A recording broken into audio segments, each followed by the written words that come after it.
Welcome to this week's installment, our Football Officials video training series. We're studying the National Federation of High School Rules and five-man mechanics. Technical assistants are Dax Hill, Greg Dowram, George Demetrio, Tyrone Blanks, and Grant Jackson. Video assistance provided by Kenny Sanders and Jim Woods. Our executive producer is Walt Coleman. I'm your host, Todd Allen. This video is brought to you by the Reading Study Guide. The Reading Study Guide for NFHS Rules. This is a book I've used personally for my entire career, and I highly recommend it to help you be the best you can be at the NFHS rules. The Reading Study Guide. When you're through learning, you're through. All right, I want you to take a look at this next play. And this is an obvious onside kick attempt here. We'll watch this ball go boing, bam, and out of bounds. Untouched by the receiving team here. And we also have a close-up of this shot here, tight shot. You can see no one from the receiving team ever touches the ball. So the official here properly throws a flag for a kick out of bounds. And when we talk about a kick out of bounds, we're talking about Rule 6.1.9. And we know there are three options. Now, as football officials, we talk about these options as being the first one is a 5-yard penalty from the previous spot and re-kick. Now, anytime a team is doing an onside kick attempt, you can pretty much take this option off of the table because the coach is never, ever, ever going to want them to try another onside kick. So he's just going to take the ball. Now the second option is to spot the ball 25 yards from the previous spot and award it to Team B. Now a lot of times we substitute this option for placing the ball. The verbiage we use is placing the ball at the 35-yard line. And that's what I call an oversimplification of the rule, because that is teaching you a bad habit, that is an option. And when you get into tight situations and it's critical, then you are going to fall into habits that you have created for yourself. And this one is going to bite you in the rear end. So don't ever think about one of the penalty options is place the ball at the 35-yard line. When you're talking about this in your pregame, think about this foul as being spot the ball 25 yards from the previous spot. The third option is going to be place the ball at the inbounds spot. So in other words, you just decline the foul and award the ball to the receiving team at the inbound spot. Now, let's go back and look at this where they're lined up, because we had a dead ball foul here for a face mask on the previous play. We could have a whole other discussion on how on earth you could have a face mask foul on a dead ball, but that's for another discussion. So we've relocated the free kick line for Team A to the B 45-yard line. So you can see this kick actually goes 15 yards before it goes out of bounds. So the dead ball spot is the B30. Remember, we kicked from the B45. So where would the 25-yard spot be? That is correct. It would be the B20. But look at this next play here. We spot the ball at the 35-yard line because we go back to our old habits. And our old habit told us to place the ball at the 35-yard line. So in this critical situation where everything's kind of intense, we lose focus. We go back to our old habits, place the ball at the 35-yard line, which is a 5-yard mistake. And when we have a 5-yard mistake on penalty enforcements, guess who we post the blame for that on? That's exactly right. It's on all 5 crew members. This is 5 downgrades for moving the ball 5 yards incorrectly. Penalty enforcement errors.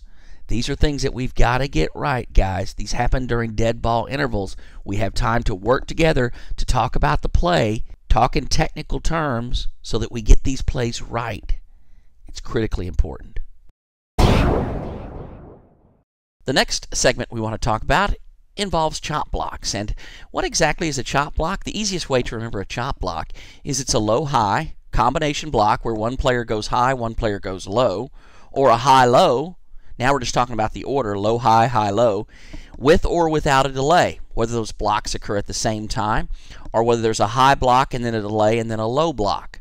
So low-high, high-low, with or without delay, anywhere, anytime is a foul. But it can only occur, a chop block, that is, can only occur in the free blocking zone. And why? Because the free blocking zone, and what exactly is the free blocking zone? That's that 4 by 3 yard area surrounding the ball. We talked about that in a previous video. But That's the only place where you're permitted to ever block low. So if you have a low-high, high-low combination that occurs outside the free blocking zone, it's simply a foul for blocking below the waist. You don't have to worry about whether there was a delay, whether there was a second act, or whether you don't have to worry about anything. If it happens outside the free blocking zone, it's just a block below the waist. But inside the free blocking zone, when all the other criteria for blocking below the waist has been met, then you have a low-high, high-low combination with or without delay. It is a foul for a chop block. So now let's take a look at this play. We've talked about in previous videos how important it is that the umpire know who his keys are and that he remains focused on his keys. Now what I want you to do on this play is just watch the guard here and the center that I've highlighted. And we've got a great view because this is actually the view that the umpire sees. You can see him right here in the frame. Now we snap the ball and you see that the center charges out and goes high. Not a lot of contact, but he does go high. And then this guard goes low. And bam, right there. That's just nasty. When we go back to this press box view, I want to show you again, it doesn't look like there's much here. You don't see really anything. But you notice that this defensive lineman doesn't get up. This is a serious injury here to this player. He leaves the game, doesn't come back. Don't know if he'll be able to play in Week 10 or not. So, but you watch this again from the end zone shot. Bam! That's just a nasty block. And this is a foul for a high-low combination. There is some delay here, but not much. Remember, low-high, high-low, with or without delay, anywhere, anytime is always a foul. If it occurs in the free blocking zone, it's an illegal chop block, as we've seen here. If it occurs anywhere else on the field, it's simply an illegal block below the waist. The important thing here is, guys, stay with your keys. Your keys will take you where you need to go. They are the key to your success. We don't recognize this low-high combination, and we miss this call for an illegal chop block. All right, next play we want to talk about involves intentional grounding. And before we get to that, what exactly is intentional grounding? And it's simply a forward pass that's thrown into an area with no eligible offensive receiver in an effort to conserve time or to save a loss of yardage. If we just simply have a broken route, or the receiver goes one way and he should have gone another way, and the quarterback's under no direction, he throws the ball out there and there's no one in the area to receive it because the receiver ran the wrong route, that's not intentional grounding. Although the elements are there because the ball is thrown to an area where there's no eligible receiver, but it just doesn't meet the requirements of the foul because it's not done to prevent being sacked or a loss of yardage, nor does it prevent to conserve time. So there is one exception to intentional grounding, but again, it has some very, very specific things that you have to do. Normally called spiking the ball or clocking the ball, and what we're talking about is in high school, because it's different than the NFL, or even Saturday football. In high school, you have to be under center, so the quarterback has to take a direct hand-to-hand snap, and then he has to field the ball clean and immediately spike it to the ground. If he fumbles the ball, or he does anything that delays him from immediately spiking it to the ground, or if he takes it from a pistol or shotgun formation and then spikes it to the ground, those are all fouls. He has to be under center, take a hand-to-hand, immediately throw it to the ground. That is the only way to intentionally ground the ball and stop the clock in high school football. So let's look at this play where this quarterback makes a couple of really good athletic moves here, getting to the outside, scrambling to his left, and he pump fakes there and avoids a sack. And then gets a little further outside. Right before he gets hit, he just throws the ball. It goes just beyond the line to gain marker, and out of there, out of bounds, and just rolls around. There's nobody anywhere near it. Closest receiver, there's one receiver in the end zone, about 7 yards deep, but he's in no position to come back to the ball. And then there's another receiver who's at about the 15-yard line, but he's inside the hash marks when the ball's thrown. He has no reasonable expectation. He's not in the area either. This is clearly intentional grounding, and correctly called intentional grounding by this crew. Now, intentional grounding does take 2 or more officials working together to piece these things together, because referees, this is critically important. You have to stay with the quarterback. Now, right here, look at this quarterback. I mean, he's going to get hit and taken to the ground. Can't see him because the camera pans away. But referees, we expect you to continue focusing on the quarterback. So in this case, head linesman, back judge, you're going to need to become, after you clean up this play, make sure there's no dead ball action, you're going to need to be giving your whistle a couple of toots and coming toward the referee. And you need to be running toward the referee, not walking, but hustling to get to the referee. And both of you are going to have the same two pieces of information. There's no eligible receiver in the area.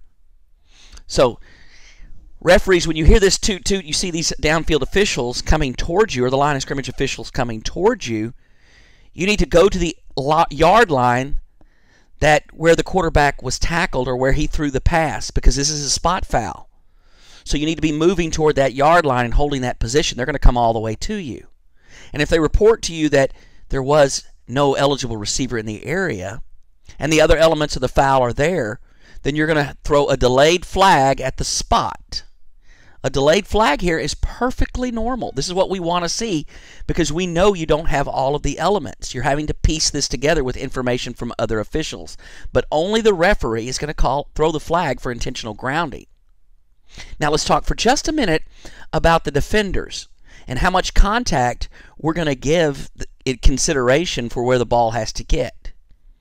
If the quarterback starts his throwing motion and then after getting into the forward motion of his arm is hit, then referees, we can give a lot of latitude to where the ball ends up, because the defender having impact on the quarterback after he began his throwing motion does factor into where the ball goes. So you're going to give them a lot of latitude there. You just got to determine how much effect that the impact had with the throw. Now, compare that to the quarterback who waits until the defender gets on him. The defender's already either has him in his grasp, has got a hold of him, or is already starting to hit him, and then he starts his throwing motion.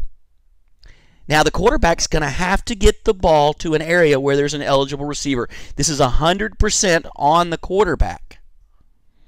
We're not going to take any consideration into what the defense does. Even if they grab a hold of his arm, because they were already grabbing a hold of him, or they were already in the process of attempting to tackle him when he started his throwing motion. That's critically important. So referees, you've got to really be focused.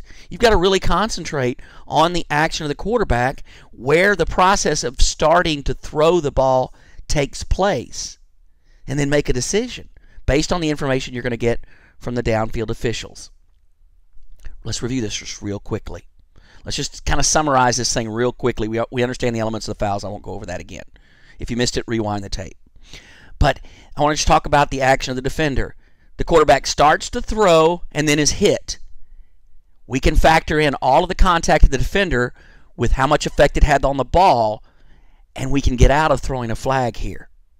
We're going to give the quarterback a lot of leeway. If he doesn't get the ball to an area where there's an eligible receiver, that may be okay because the defender hit him after he started his throwing motion.